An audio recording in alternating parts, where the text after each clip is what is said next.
StudyJesus.com presents Bible Stories, where biblical stories of the ages come alive. In our last Bible story, the court was ready to quickly take the vote on whether Jesus should live or die. Our Lord was asked, "Are you the Christ? Tell us." And Jesus answered, "If I tell you, you'll not believe me. And if I ask you, you'll not answer me or let me go. The time is coming when the Son of Man shall sit on the right hand of God." And then they all said, "Are you the Son of God?" And Jesus told them that he was, and that at the end of the world they would see him with the angels coming in power to be the judge. They said, "That's enough. He has spoken blasphemy. We do not need to hear anything more." And then they voted that Jesus should die. In a few moments, we'll learn what happened next as we conclude this Bible story titled Friday. Precious memories. StudyJesus.com presents Bible Stories with your host, Dr. Joe Jackson. Stories directly from God's holy word, told in easy-to-understand story form that the whole family will enjoy, and featuring the work of a talented artist illustrating each week's story. Now gather the family because it's time for this week's Bible story. Now, as they couldn't put Jesus to death without permission from the Roman governor, and since no other punishment but death would satisfy them, they made their plans to take Jesus at once to the Roman courtroom, where Jesus would be judged by Pilate, the Roman governor. Pilate lived away from Jerusalem most of the time, but he happened to be in the city now, for so many strangers came to the Passover feast every year that he thought it was best for him to be on hand in case there was any trouble for him to settle. The whole multitude rose and followed the officers, who led Jesus through the streets to the courtroom, which was in Pilate's house. Judas now had known all along what was going on, and when he saw that the vote had been taken and that Jesus was really going to die, he was sorry. He was very sorry for what he had done, and he tried to undo it. He brought back the money that he had been paid for betraying Jesus and offered to give it back to the chief priests and the scribes, and he said to them, "I've been very wicked, and I've betrayed a man who has done no wrong." And they said to Judas, "So what's that to us? That's your business." They wouldn't take the money back, and as much as Judas loved money, he didn't want that which had cost Jesus' life. He threw it down on the floor, and he went out of the room very unhappy and very miserable. By his evil act, Judas had gained 30 pieces of silver, but in gaining it, he had lost his own soul. He was never seen alive again. The Bible says that Judas went out and hanged himself. The priests were not willing to put the money into the temple treasury because, as they said, it was the price of blood money, as we would say.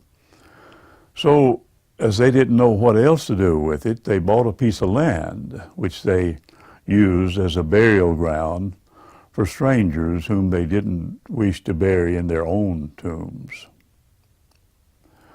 Jesus was led into Pilate's house, but the priests and scribes stayed outside. They didn't go in. It was Passover week, the week when they made a great show of being holy. Though they were wicked enough to want to kill Jesus, a good man, they were not wicked enough to step into the house of a Gentile. So Pilate came out to them and he asked, "What has this man done? What charges are you bringing against him? And they answered, if he weren't a wicked man, we wouldn't have brought him to you. And Pilate said, take him into your own court. Judge him yourself by your own law. The only thing they could prove in their own court, as we know, was that Jesus called himself the Son of God. But they knew that Pilate would laugh at such a charge as that, so they had to come up with some other story to tell Pilate. So they said, we found this fellow trying to lead the people into disobedience, telling them not to pay taxes to Caesar and saying that he himself is their king. We think he ought to be killed, but it's not lawful for us to put a man to death. Were they telling the truth? Do you remember from our stories what Jesus did say when he was asked about paying taxes to Caesar? While Pilate was outside talking to the people, Jesus stood in the courtroom. And Pilate now went back into the courtroom to Jesus and asked him, are you the king of the Jews? And Jesus said, are you asking this question because you really want to know, or because these people say that I am? And Pilate said to Jesus, am I a Jew? The chief priests of your own nation have brought you to me. What have you done? And Jesus said, I'm not the king that you mean. If I were, my servants would fight for me, and I wouldn't have been given up to the priests. Mine is a very different kingdom. It's not of this world. Pilate asked then, are you then a king? And Jesus answered, yes, I am a king. I came into the world for the purpose of ruling men. I came to teach them the truth. And everyone who is true believes my words. Pilate then asked Jesus, what is truth? But without waiting for an answer, Pilate went back to the Jews who still stood outside, waiting patiently for Pilate to return. Pilate found no reason why they should want to harm this gentle, loving man who showed so plainly that he didn't want to make any trouble. So Pilate said to the chief priests and scribes, I find no fault with this man. And they cried out, he's stirring up the people with his teachings all over Palestine, from Galilee clear to Judea. And when Pilate heard him say Galilee, he thought he saw a chance to clear himself from deciding what should be done. And he was very glad of the chance, and he asked, is this man a Galilean? In that case, he must be taken to Herod. Herod, the ruler of Galilee, was also in Jerusalem at this time because he'd come to the feast. And Herod was very glad to see Jesus because he'd heard about him and he'd wanted so long to see him because he had heard about the miracles that he had been doing and so forth. And he hoped that he would work some of those wonderful miracles for Herod himself to see. So Herod asked questions of Jesus, and the priests and the scribes told the same wrong stories about him that they'd told Pilate. But Jesus stood there, neither answering the questions nor denying the stories. Herod and his soldiers laughed at the idea of this prisoner, Jesus, being a king, and they began to make fun of him. They sent for a king's robe, and they put it on Jesus, and they then sent him back to Pilate, the governor of Judea. Again, Jesus stood before Pilate. And Pilate went out once more to the people and said, you've brought this man to me, and you say he's stirring up the people to disobey the Roman government. But I've examined him, and so has Herod, and neither of us thinks he's done anything worthy of death. Therefore, I'll have him whipped, and then I'll let him go." The rulers of the children of Israel showed that they were not satisfied. It was the custom at the Passover feast for the governor to set one prisoner free, and to please the people, he would usually leave the choice to them. At this time, there was a very wicked man in prison named Barabbas, who was both a murderer and a robber. Pilate now said, "Whom do you want to have me set free, Barabbas or Jesus, who's called the Christ?" They all cried out, "Barabbas."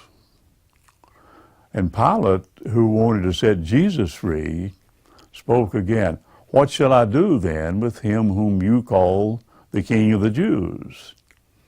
And the people cried out, "Crucify him." Pilate asked, "Why? What evil has he done?" But they only cried louder, "Crucify him." They meant, let him die on the cross. And that was the most cruel punishment ever known to man. In crucifixion, the body was fastened to a heavy wooden cross by big nails which were driven through the hands and feet, and the pain was unimaginably terrible. The cross was then put in an upright position, and the prisoner was nailed there and not taken down until he died. It was just too dreadful a punishment for the most wicked man who ever lived. And when Pilate saw that they were determined and that he couldn't make them do what was right, he called for water, and washing his hands before them all, he said, "I'm not guilty of doing this great wickedness. You must take it upon yourselves." And rulers of the children of Israel and some of the people, glad to know that Pilate would let them have their way, said, "Let the blame rest on us and on our children forever." The blame did rest on them and their children. And punishment came very soon. 40 years later, when the Roman army left Jerusalem, their once beautiful city, not a single building was left standing. And all the people who weren't killed at the time were driven away from their homes. Many of them were taken captive by the Romans and afterwards put to death. And then Pilate set Barabbas free and sent Jesus away to be whipped, as was always done before a man was crucified. The soldiers hurried Jesus away, and after they'd whipped him, they began to make fun of him, as Herod had done. Because purple was the king's color, they found an old purple robe which they put on Jesus, and they made a crown out of some thorns and pressed it down on his forehead until the blood came out. And they bowed before Jesus as if he were a king and said, "Hail, King of the Jews." They struck him on the head and spit on him. And when they'd finished all they wanted of this cruel mocking, they took him back to Pilate. And the governor determined once more to try and make the rulers of the children of Israel and the crowd willing to let him set Jesus free. He went out with Jesus before the people again, and he said, "I bring him out to you that you may know that I find no fault in him. Behold the man." Jesus showed how much he had already suffered. Was it not enough to satisfy the crowd and the wicked rulers of the children of Israel? No, not enough. And again the people cried out, "Crucify him." Pilate said, "Take him and crucify him yourselves, for I find no fault in him." But both Pilate and the rulers of the children of Israel knew that they couldn't put a man to death without the permission that they were trying so hard to get. The crowd and the rulers of the children of Israel then said, "We have a law, and by our law he ought to die, for he made himself the Son of God." And Pilate was still more afraid at that. He didn't dare to crucify the Son of God. And he was afraid for another reason too, because while he was in the courtroom, his wife had sent this word to him: "Have nothing to do with that just man, for I've been troubled all day because of a dream that I had about him." So Pilate again turned to Jesus and asked, "Who are you?" But Jesus, the prisoner, made no answer. And Pilate then said, "Will you not speak to me? Do you not know that I have power to crucify you or to set you free?" And now Jesus did speak, and he said, "You could have no power at all against me except it were given you from above. Those who gave me up to you have sinned more than you have." Pilate then made up his mind to let Jesus go free. And the crowd and the rulers of the children of Israel saw that Pilate was about to let him go, so they cried out, "If you let this man go free, you are no friend to Caesar, for whoever calls himself a king speaks against Caesar." Hearing this cry, Pilate changed his mind once again.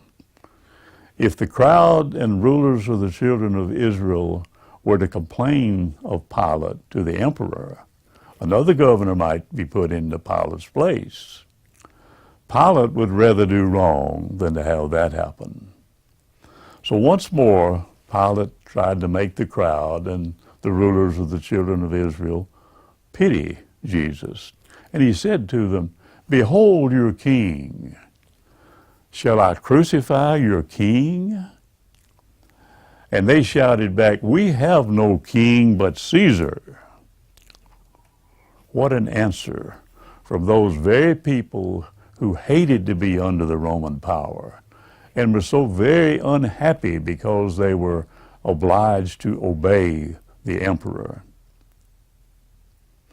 There was nothing more that Pilate could do unless he was willing to give up his position for the sake of doing what was right. And he was not willing to do that. So he gave the order that Jesus should be crucified.